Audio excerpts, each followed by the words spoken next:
অপমান চায়।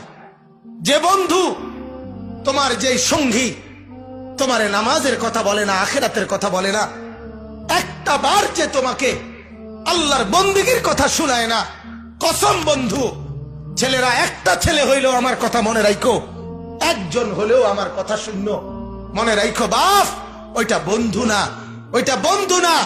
যে তোমারে উলঙ্গ ছবি দেখায়, যে তার মোবাইলের অশ্লীল ছবি, কোন নারীর সাথে কোন নষ্টামি করছে, কোন মাইয়ার সাথে কোন অসভ্যতা করছে, এটা যে তোমারে গল্প শোনায় অথবা ছবি দেখায়, এটা বন্ধু না, এটা ইবলিস, এটা শয়তান ছাড়া আর কিছু না।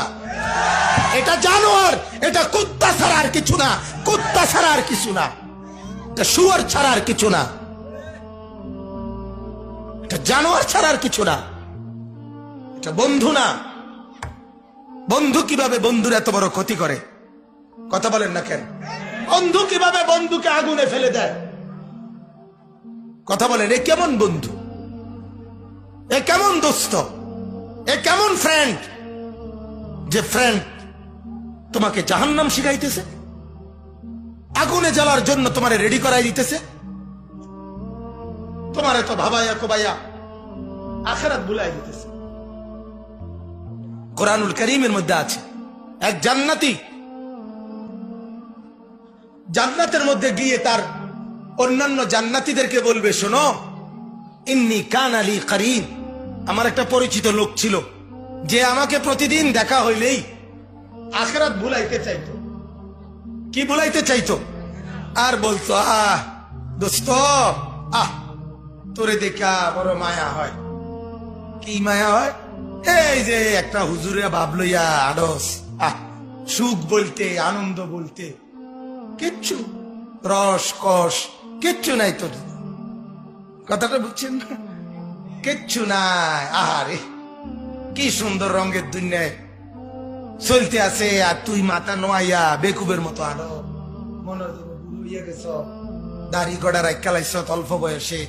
কিটা আসলে কিটা তুই বুঝেব কোন সময়? তো কথা বুঝছেন?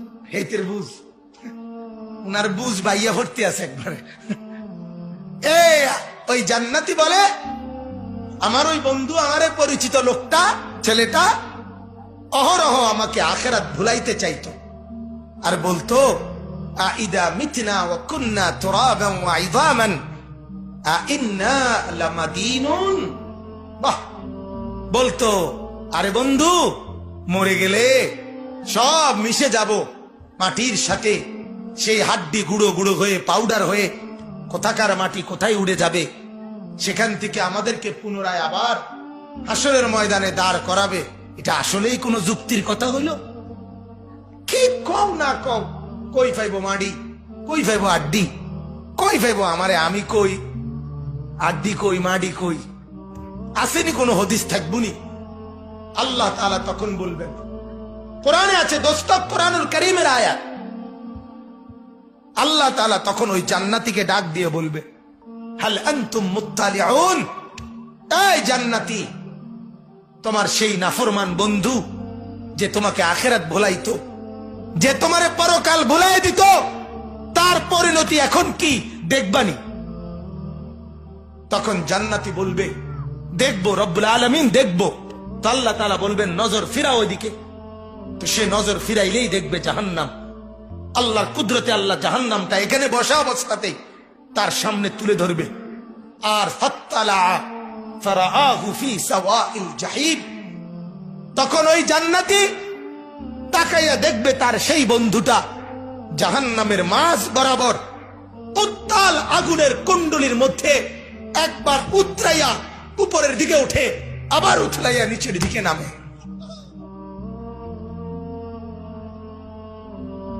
তখন ওই জান্নাতি একটা চিৎকার দিয়া এই দৃশ্য দেখে বলবে, তাল্লাহি ইন কিত্তা লাতুরদিন, আল্লাহর কসম বন্ধু, তুই তো আমারও এই পরিণতির দিকে নিয়ে গেছিলি, তুই তো আমারও শেষ করে দিছিলি রে বন্ধু। আমার মাওলার লাউলা নি'মাতু রাব্বি আমার মাওলার নিয়ামত রহমত যদি না হইতো আমার উপরে, লাকুনতু মিনাল মুহদারিন, আমিও তো তোর মতো এই জাহান্নামে পড়ে যাইতাম, ডুবে যাইতাম। আল্লাহ না দয়া করছে রে, কত বড় বিপদ থেকে বাঁচাইছে রে, তোর কথা যে শুনি নাই, তোর কথা যে শুনি নাই। নওজোয়ান শহরে বড় হয়েছি আমিও, একেবারে ছোট্টবেলার থেকে কুমিল্লা শহরে ঠাকুরপাড়া আমি বড় হয়েছি, প্রাইমারির জীবন থেকেই। জীবনে বন্ধু বান্ধব, সুখের অনেক রং তামসা আমাদেরকেও টানাটানি করছে, কিন্তু বাবার নেগরানি, মার নজরদারি, বড় ভাইয়ের পাহারাদারি, এই সব কিছু মালিকের দয়ায় আজ এই পর্যন্ত এখানে আইনা পৌঁছাইছে। বলেন আলহামদুলিল্লাহ।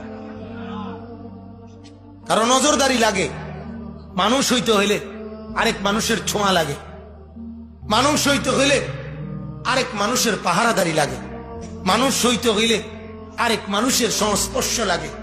মানুষ মানুষ ওই যে উজানির হুজুর, নানুপুরের হুজুর রহমতুল্লাহ আলাইহি, ওনারা বলতেন সব সময় চিৎকার করে করে, মাছওয়ালার কাছে মাছ পাওয়া যায়, হ্যাঁ, তরকারিওয়ালার কাছে তরকারি পাওয়া যায়, চালওয়ালার কাছে চাল পাওয়া যায়, তাই এরকম আল্লাহওয়ালার কাছে আল্লাহ পাওয়া যায়, আখিরাতওয়ালার কাছে আখিরাত পাওয়া যায়।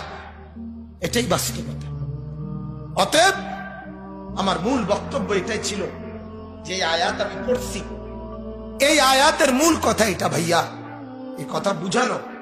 আমরা যারা বসছি দোস্ত, তোমরা যারা বসছো ভাই, অনেক ছেলে মাশাআল্লাহ, আমার ভাই মাওলানা আবু হানিফ ভাই অনেক দরদ দিয়া, অনেক মহব্বত করে আমারে, উনি আমার এই দাওয়াতটা দিছে, বলছে হুজুর যুব সমাজ, যুবক ছেলেরা আপনারে অনেক মহব্বত করে, তো এই কারণে আসা। আমি আপনাদের জন্য দোয়া করি ভাইয়া, তোমরা যারা এই নওজোয়ান বসছো, তোমরা প্রত্যেকে ভাই তোমার বন্ধুর ফিকির না করে তোমার নিজের ফিকির একটু করো। এটা জীবন কিনা? সারাদিন মোবাইলে ছবি দেখা, এটা মানুষের জীবন হইতে পারেনি। তুমি একটাবার ভাবো, মুসলমান পরিচয় দেওয়ার পরে এক ওয়াক্ত নামাজ না পড়া, এটা ইনসাফ, বিবেক, একেবারে বিবেকের মধ্যে যদি সামান্য বিবেক থাকে, এটা একজন মানুষের মুসলমানের পরিচয় হতে পারেনি।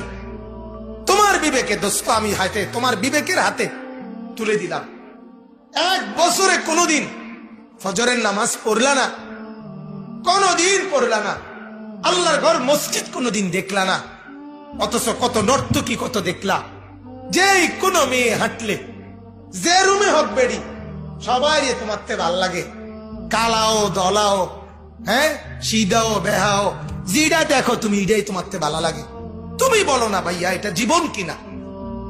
তোমার বিবেকে, তোমার আকল কি বলে? ইস্তাফতি কলবাক, নবীজি বলছে উম্মত তোমার কলবকে জিজ্ঞেস করো, তোমার বিবেককে বলো। ওই যে ওই সাহাবীকে এক নওজোয়ান যুবক আল্লাহর নবীর কাছে কালেমা পড়ছে, বলছি ইয়া রাসূলুল্লাহ, আমাকে জিনা করার, ব্যভিচার করার অনুমতি দিতে হবে। আল্লাহর নবী তাকে বিবেক জাগাইতে চাইছে তার। নবীজি বললেন, তাহলে শোনো, আগে আমার একটা প্রশ্নের জবাব দাও, যদি তুমি যেই কাজটি আরেকজন নারীর সাথে করবা, এই কাজটা যদি তোমার মা, তোমার বোন, তোমার এরকম মা বোন, তাদের সাথে কেউ করতে চায়, তুমি মেনে নিবা কি?